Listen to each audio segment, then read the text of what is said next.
Le 1er janvier 1965 était la date lorsque la révolution palestinienne a adressé le message fort du peuple palestinien à l'entité d'occupation israélienne et au monde entier que l'occupation de la Palestine et la transformation de son peuple en réfugiés vivant dans des camps dans le monde arabe est rejetée. Rejetée non seulement par des mots mais aussi par des actions. Le mouvement Fatah, dirigé par l'ancien président Yasser Arafat, a surpris l'occupation israélienne en menant la première opération militaire contre elle à l'aube du 1er janvier 1965, faisant exploser un réseau d'approvisionnement au nom israélien connu sous le nom du tunnel d'opération de Aylaboun, annonçant le premier martyr du mouvement, Ahmad Mohamed Moussa Salam. Le flambeau de la révolution a éclairé le monde arabe en 1968 lorsqu'il a vaincu les forces d'invasion israéliennes lors de la bataille d'Al-Karameh dans la vallée du Jourdain. La nouvelle de l'héroïsme palestinien dans cette bataille a conduit à une popularité croissante du mouvement de résistance palestinien qui a vu ses rangs peuplés par des dizaines de milliers de volontaires palestiniens et arabes. Le Fatah a été le premier mouvement de libération nationale depuis 1948 à être lancé par les Palestiniens eux-mêmes et qui a rassemblé des activistes palestiniens d'idéologie et d'horizons différents. Le groupe central du mouvement a très probablement été fondé au Koweït à l'automne 1957 par 5 ou 6 Palestiniens, dont le défunt ex-président Yasser Arafat. Les fondateurs du Fatah se sont inspirés par leurs camarades étudiants et ouvriers en Algérie et au Vietnam qui ont renversé des gouvernements réactionnaires et expulsé des empires.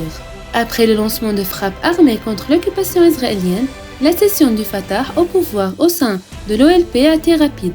Yasser Arafat a été élu président de l'OLP en février 1969. La résistance était le fil directeur de la révolution palestinienne. Avec des armes simples, cette révolution a résisté à l'invasion du Liban par Israël en 1982 et pendant 3 mois contre l'armée israélienne qui disposait des armes bien développées.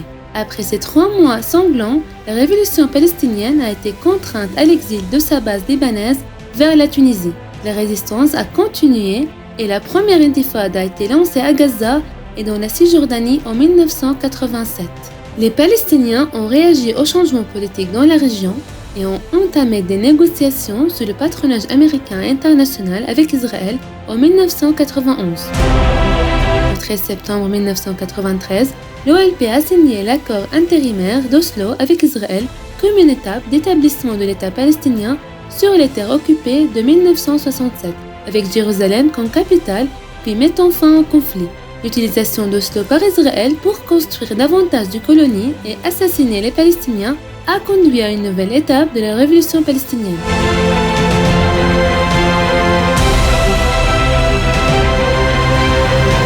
Le 28 septembre 2000, Al-Aqsa Intifada a éclaté contre la colonisation israélienne et la suppression de l'existence de l'autre. Yasser Arafat, qui a fondé la révolution en 1965 et qui tenait le pistolet dans une main et la branche d'olivier dans l'autre, a été assiégé dans son bureau et est tombé comme un brave soldat, croyant qu'il vaut mieux mourir en combattant pour la liberté que d'être emprisonné toute sa vie.